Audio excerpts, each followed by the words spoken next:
नमस्कार, मैं हूं विक्रम थापा और स्पॉटलाइट में आपका स्वागत है। आज की बैठक है मन की बार में। इट्स एक्चुअली मन की बार। मन की बार वेरी गुड यार। मन की बात करेंगे हम सैफ अली खान के साथ। तो सबसे पहले जोरदार तालियां। ये thank you so much. Thank you sir. Rangoon आ रही है, बहुत ही अच्छा लग रहा है उसका ट्रेलर। और विशाल के साथ आपने, विशाल भारद्वाज जी के साथ आपने ओमकारा करी थी। कितने साल हो गए ओमकारा को? कुछ 2006 तो 10 साल हो गए। वाह। एक्चुअली ये फिल्म वो तब भी बनाना चाहते थे। उस वक्त फिल्म का टाइटल था जूलिया, और कुछ चेंजेस आई हैं स्क्रिप्ट में, लेकिन बेसिक आइडिया वही है। उस वक्त थोड़ा बिफोर इट्स टाइम का मामला था आई थिंक, और इतने साल लगे। ये विशाल का ड्रीम प्रोजेक्ट है एक तरफ से देखा जाए। आई एम वेरी प्राउड कि उन्होंने मुझे एक अच्छा रोल ऑफर किया इसमें। उनके साथ काम करने में हमेशा मज़ा आता है। एक अलग दुनिया होती है, वो प्रोडक्शन डिज़ाइन का बड़ा हाथ होता है, हर सीन में एटमॉस्फेयर होती है, और अपने कैरेक्टर्स को वो इतनी अच्छी तरह डायरेक्ट करते हैं। ख़ास करके मैं कहना चाहूँगा, विद नो ऑफेंस, जो नेगेटिव कैरेक्टर्स होते हैं उनकी फिल्म में काफ़ी एक्साइटिंग होते हैं। जब आपने ओमकारा करी, लंगड़ा त्यागी हम आज भी जानते हैं। जब आप हॉल से बाहर निकलें और सैफ अली खान की जगह अगर आप लंगड़ा त्यागी को याद रखें तो एक बहुत बड़ी अचीवमेंट है। डू यू थिंक रुस्तम रूसी बिलमोरा को भी ऐसे ही याद रखेंगे? आई थिंक लोगों ने ओमकारा को और मुझे उस परफॉर्मेंस के लिए रिस्पेक्ट या अप्रिसिएशन दी, क्योंकि वो मेरे कैरेक्टर से काफ़ी अलग है। वो एक रस्टिक, एक गाँव वाला, जो लोग मुझे काफ़ी अर्बन समझते हैं, और अर्बेन, और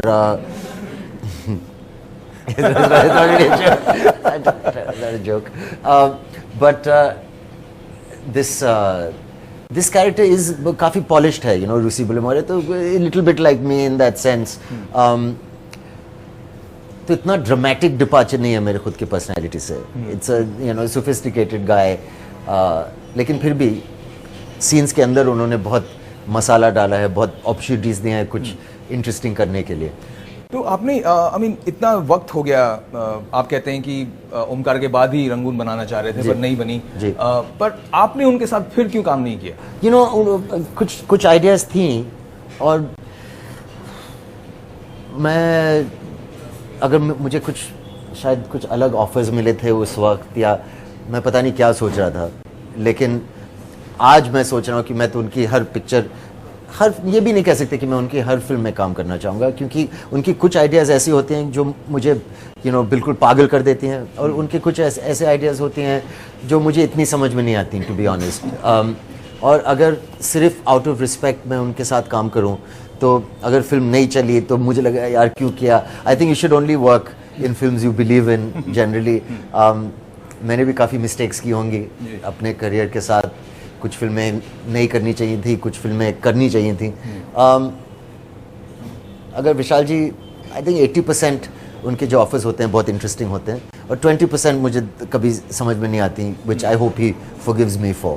what is the question? I forgotten. कि इतना वक्त क्यों ना कर? आई डोंट नो, कभी कभी एक आइडिया दोनों को अच्छी लगने के लिए वक्त लगता है, बीच में कुछ जमा नहीं। तो कोई ऐसी फिल्म जो आपके पास आई और आपने उस समय मना कर दी, और बाद में आपको लगा, जैसे आपने कहा कि वो मुझे करनी चाहिए थी, ऐसी कौन सी फिल्म थी? विशाल जी के साथ उन्होंने आई थिंक कमीने ऑफर की थी। या मुझे याद है, उन्होंने सेट पे कह रहे थे कि मैं फ को फ बोलता हूँ। तो मुझे अच्छा लगा, वो सबसे पहली लाइन उन्होंने मुझे सुनाई थी, तो शायद वो करनी चाहिए थी। लेकिन आदमी क्या सोच रहा है उस टाइम पे, कुछ अलग सोच होती है। शायद मैं कुछ और कर रहा था। कमीने कौन से साल में आई थी? 2000। I don't know what I was doing, maybe race or something. So there's a. पर आजकल आपने अभी कहा कि रंगून जो थी अपने वक्त से पहले की फिल्म थी, शायद उस समय नहीं बना पाए, पर आप हमेशा से ही वक्त से पहले की फिल्में करते आ रहे हैं, कुछ अलग फिल्में करते आ रहे हैं। आपने कमर्शियल सिनेमा भी करा है, और फिर आपने बीइंग साइरस जैसी फिल्म मैं हमेशा ऐसे ऑडियंस को ये पेश करना चाहता था अपने पर्सनालिटी के बारे में, कि जो मैं सही समझता हूँ कि एक एक्टर को कमर्शियली सेलेबल होना चाहिए, कभी कभी कुछ बड़ी कमर्शियल फिल्में करनी चाहिए, और एट द सेम टाइम एक अच्छी इंटरेस्टिंग सिनेमा, इंटेलिजेंट सिनेमा को प्रमोट भी करना चाहिए। सो अगर रंगून की इस साल को अगर देखें तो मैंने रंगून की, फिर उसके बाद अक्षत वर्मा के साथ ये काला कांटी फिल्म बनाई जो आदि इंग्लिश में है, काफ़ी आर्टिस्टिक है। शायद ये सही जगह नहीं है उसके बारे में बात करने का, लेकिन बहुत ही अच्छी फिल्म है मेरे हिसाब से। और फिर शेफ राजा मैनन के साथ, so these are quality films, different types of films. I think an actor को अच्छा सिनेमा प्रमोट करना चाहिए। तो ये जो 3 फिल्में आप कर रहे हैं इस साल, इन तीनों में सबसे चैलेंजिंग रोल आपको कौन सा लगा? I think chef actually in a way, क्योंकि जो मैं कर रहा हूँ उस फिल्म में मैंने बहुत डायलॉग्स हैं, तो काफ़ी लंबी डायलॉग सीखनी है, लेकिन काफ़ी कुकिंग भी करनी है और उसको रियलिस्टिक बनाना, तो प्याज को काटना और एक खाना बनाने का एक ढंग जो है उसको काफ़ी प्रैक्टिस करनी पड़ती है ताकि एक रियलिस्टिक शेफ़ की तरह लगे और ऐसे नहीं लगे कि आप एक एक्टर हैं जो पहली बार किचन में आए हैं। तो क्या आप पहली बार किचन में आए हैं? नो मैंने तो मेरे डायरेक्टर काफ़ी पैशनेट हैं, राजा मेनन जिन्होंने एलिफ्ट बनाई थी, तो वो बहुत होमवर्क देते हैं। अच्छा। कि प्याज काटो, फिर बार बार वो डिश बनाओ जो फिल्म में बनेगी। तो मैरियट्स के हेड शेफ मैरियट होटल के जो हैं वो हमें मदद करते हैं, उनकी kitchen they have given us there kitchen, और वो हमें सिखाते हैं और हम रोज़ 2 घंटे 3 घंटे प्रैक्टिस करते हैं वहाँ पे कुकिंग करने के लिए। कुकिंग जो फिल्म में पकाएंगे उनकी प्रैक्टिस। तो आपने अपने ये किचन की जो कला है इसका इस्तेमाल घर वालों पर किया? नहीं, ज़रूर। अभी तक तो नहीं किया लेकिन मैं करूँगा, कि मुझे बहुत मज़ा आता है एक्चुअली कुकिंग करते हुए। और मैं पहले भी स्पगेटी और ये सिंपल पास्ताज बना चुका हूँ, और एक बहुत थेरेप्यूटिक चीज़ है। आई लव थोड़ा म्यूज़िक ऑन करो, एक अच्छे किचन में अपने लिए खाना बनाना is a very relax thing. तो यदि करीना के लिए आपको एक डिश बनानी हो तो वो कौन सी होगी? I think some pasta would be easiest, spaghetti she likes also. Indian food I don't know, वो भी सीख लेंगे। चिकन का या be fun, I love cooking. तो शेफ जो फिल्म है, जो ओरिजिनली हॉलीवुड में जो जॉन फावरो की जो फिल्म है, उसमें सोशल मीडिया का बहुत महत्व है। या कंसिडरिंग कि वो इतने बड़े द होल ट्रैवल इज पूरे ट्रैवल को एडवर्टाइज किया गया है ट्विटर के जरिए, पर आप सोशल मीडिया से बहुत कोसों दूर हैं, ऐसा क्यों है? मुझे लगता है कि शायद मैं लोगों को देखता हूँ, अगर मैं कुछ चीज़ रिकॉर्ड करूँ, मैं चीज़ें को एक्सपीरियंस भी करना पसंद करता हूँ, मैं लोगों से बात करना पसंद करता हूँ। मुझे सोशल मीडिया से कोई प्रॉब्लम नहीं है, लेकिन अगर मैं सोचने लगूं कि मेरा जितने भी एक्सपीरियंसेस हैं मैं उसे पोस्ट करना चाहूँगा या हर चीज़ के बारे में दूसरों को कुछ बोलना चाहूँगा, तो मैं हमेशा सोचता रहूँगा कि यार अभी क्या बोलना चाहिए, तो इसके बारे में क्या करना चाहिए, तो मेरा कंसंट्रेशन उठ जाएगा अपनी खुद की ज़िंदगी से। अगर हम बैठे हैं, अगर मैं फ़ैन से बात कर रहा हूँ तो मैं खुश हूँ कि हमने बात की, ये अपने दिमाग में रहेगा। अगर मैं ये रिकॉर्ड करना चाहूँगा कि मैं इनका फ़ोटो लूँ, फिर मैं भेजूँ कि अभी मैं मंकी मार में बैठा हूँ, इनके साथ मैं ये कर रहा हूँ, तो ये बहुत ज़्यादा हो जाता मेरे लिए, I think. And social media is wonderful यार, internet is amazing. I mean मैं जब भी किताब पढ़ता हूँ या कुछ करता हूँ, मेरे साथ मेरा फ़ोन रहता है, मैं इतनी सारी चीज़ें चेक करता हूँ ऑनलाइन।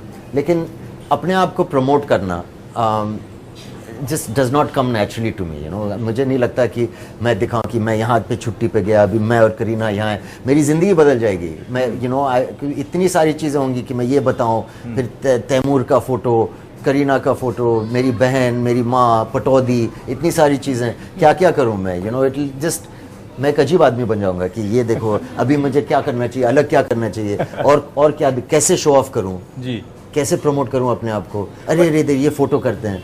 पर ये सिर्फ प्रमोशन के लिए शायद नहीं है। I mean, क्या वजह होगी? कंसिडरिंग आपको लिटरेचर से इतना ज्यादा लगाव है, I mean to share something with your fans और कुछ ऐसी बातें उनसे कहना या उनसे थोड़ा बहुत टच बेस, आप किस तरीके, आजकल का जमाना ये है कि बहुत इंटरैक्टिव हो गया है, फैंस के साथ इंटरेक्शन रखना, तो आपको लगता है कि you are missing out on that अभी?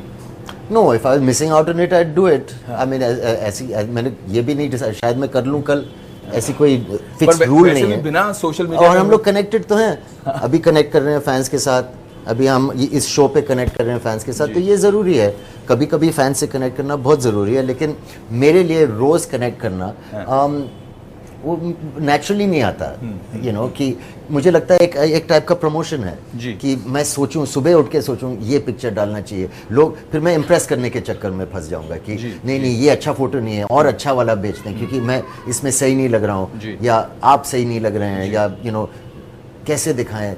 तो लंदन के इस होटल में हम लोग रुके हैं, तो इस रूम में ये मेरा बिस्तर है, तो फिर ये कहाँ रुकेगा ये, आज मैंने ये खाया। पर ये सब बिना करे, मतलब कंसिडरिंग आप इतनी दूर हैं सोशल मीडिया से, आप फिर भी सोशल मीडिया में बने रहते वो तो हम कोई अवॉइड ही नहीं कर सकते ना, ये भी सोशल मीडिया पे ही आएगा ये इंटरव्यू। कल हम लोग खाने पे बाहर गए थे तो किसी ने एक पापराची प्रेस वाले ने डाल दिया अपने उस पे इंस्टाग्राम पे कि हम लोग हैं सोशल मीडिया पे, आप लोग पार्टी कर रहे हैं और तैमूर घर पे अकेले हैं और ये सब स्टोरी आई थी। अभी वो पार्टी करेंगे और हम घर पे अकेले ऐसे भी तो बाद में ये होगा, लेकिन हम तो ज़रूर थोड़ा बहुत पार्टी करेंगे। और मैं ये ज़रूर कहना चाहूँगा, ये मॉरल पुलिस जो है कि वो प्लीज़ अपनी बिजनेस माइंड करें और हमें ना सिखाएं कि बच्चों को कैसे पालें पोसें, क्योंकि कभी कभी हम बाहर जाएंगे जी और कभी कभी पार्टी भी करेंगे। अगर मुझे 5 बजे तक पार्टी करना है तो मैं जानता हूँ मैं क्या कर रहा हूँ, और मैं उठ के कितने बजे मैं अपने बच्चे के साथ टाइम स्पेंड करता हूँ, कितना वक्त मैं अपनी बीवी को देता हूँ, फैमिली को देता हूँ। I have no interest in what other people have to say about this. वो अपनी जिंदगी संभालें प्लीज। जी बिल्कुल बिल्कुल। पर यू नो जब भी सैफ कंट्रोवर्सी में होते हैं या ये एक डेवलपमेंट हुई कि तैमूर पैदा हुए और आपने बेझिझक you came out and you know आपने तैमूर और करीना के साथ वो पिक्चर को मतलब एक फोटो ऑप किया जर्नलिस्ट के साथ, तो जब भी कोई कंट्रोवर्सी होती है आप लोग उसको बहुत बखूबी हैंडल कर लेते हैं इससे पहले कि वो बड़ा हो जाए। तो क्या चल रहा होता है आपके दिमाग में that point in time? Like about Taimur? No, not just about Taimur. Even when you guys were dating for the first time, I still remember you came out, the press asked you, and you never made a. No, I think अगर you know लोग जो भी लोग आपकी इज्जत करते हैं, अगर आप अपनी खुद की इज्जत करो और अगर आप नॉर्मली स्ट्रेट पेश आओ लोगों के साथ, तो इतना you know लोग हमेशा सही रहे हैं मेरे साथ। प्रेस भी ज़्यादातर डिसेंट रही है मेरे साथ, एंड हर चीज़ अगर आप मैं नहीं समझता कि झूठ बोलना इस मामलों में सही है। अगर आप किसी के साथ अगर आपका रिलेशनशिप है, मैं समझता हूँ, लेकिन ये ख़तरनाक बात है क्योंकि कभी कभी वो सिर्फ रिलेशनशिप के बारे में ही बात करते हैं लोग और फिर भूल जाते हैं कि आप एक्टर हैं और आपके काम के बारे, आप जहाँ भी जाओ छुट्टी के बारे में बात करते हैं, गर्लफ्रेंड के बारे में बात करते हैं, तो ये ध्यान उठ जाता है ऑडियंस का भी अपने काम से। हम नहीं चाहते कि लोग करीना और मेरी छुट्टियाँ को डिस्कस करें, लेकिन प्रेस पसंद करती है। तो एक्चुअली अगर लोग जो अपने रिलेशनशिप को मानते नहीं हैं या बोलते हैं I don't want to talk about it, that's correct also in a way, लेकिन आई हैव ऑलवेज फाउंड कि अगर हम सच बोलें तो कोई मिसअंडरस्टैंडिंग नहीं होती और मैं अपने रिलेशन को रिस्पेक्ट दे रहा हूँ और ज़्यादातर लोग भी हमें रिस्पेक्ट करेंगे एज अ रिजल्ट। तो हम सोशल मीडिया की ही बात कर रहे थे, आप सोशल मीडिया में नहीं हैं लेकिन इब्राहिम सोशल मीडिया में है। इंस्टाग्राम पे 69.7,000 फैंस हैं उनके। तो कभी आपकी उनके साथ इस बात पे कोई भिड़ंत हुई है? उन्होंने कहा कि dad this has to be done, you should be doing it, you said कि नो इनफैक्ट मैं उनसे फोन पे बोलता हूँ कि ये what you are saying is very silly, take it off और कंट्रोल योरसेल्फ और be careful because everybody is watching. तो एक you have to behave very correctly. So again, see, if everybody is watching and you have to behave correctly, then already it's becoming controlled, na? Then where is the naturalism? You can't say your mind. Even if अगर आपको कुछ गलत बात करनी है आप नहीं कर सकते क्योंकि लोग आपको पकड़ लेंगे। तो एक काफ़ी स्ट्रॉन्ग पुलिसिंग है ना सोशल मीडिया पे, सही बात कहनी चाहिए, बुरी बात नहीं कहनी चाहिए। तो नेचुरलिज्म कहाँ है फिर इसमें? खत्म हो जाती है उस बीच। बिकॉज आप सोचेंगे 10 बार कि ये नहीं बोलना चाहिए, ये बोलना चाहिए, तो what is the point of talking? कम से कम अगर आप अपने खास दोस्तों के साथ कुछ बोलें, कोई अग्री करे ना अग्री, आपके थॉट्स हैं, लेकिन जैसे आपने इंटरनेट पे डाल दिया तो वहाँ पे जजमेंट आएगी।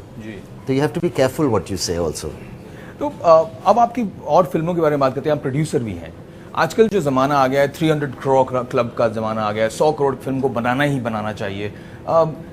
आपका क्या ख्याल है इस पर? Well I don't no, I mean ideally अभी अगर आप आमिर खान की जैसे दंगल फिल्म बना सकते हैं जो 300 करोड़ से ज़्यादा बनाए and is also such A lovely film, that is the dream. Ideally ऐसे ही करना चाहिए। मैं उन्हें नहीं देखता कि वो हर जगह जा रहे हैं अपनी फिल्म प्रमोट करने के लिए। उनकी फिल्म बात करती है, वो एक्टर हैं, वो एक्टर पेश आते हैं। ऐसे नहीं कि टीवी शो पे कुछ बेवकूफ़ी कर रहे हैं, वो ऑडियंस को भीख मांग रहे हैं कि प्लीज़ आके मेरी पिक्चर देखो। तो एक आदमी को एक स्टार होना चाहिए, एक एक्टर होना चाहिए, एक थोड़ा डिग्निटी होनी चाहिए, लेकिन आजकल डर के मारे हर एक्टर हर शो पे पहुंच जाता है। मुझे भी जाना पड़ता है अगर प्रोड्यूसर बोले कि नहीं नहीं ज़रूर जान, क्योंकि पता नहीं शायद 1000 और टिकट्स बिक जाएं, यू नो। तो आई don't know about that, about इतना प्रमोशन करना अगर सही है, अगर नेचुरली आता है, वरना हम लोग टीवी पे ही काम करते हैं ना। अगर इतना शौक था उस शो पे आने का, लेकिन उस टाइप की कॉमेडी शायद जमती नहीं हमें, तो आई डोंट नो, मुझे पूरी तरह समझ में नहीं आया अगर कितना करना चाहिए कि नहीं करना चाहिए।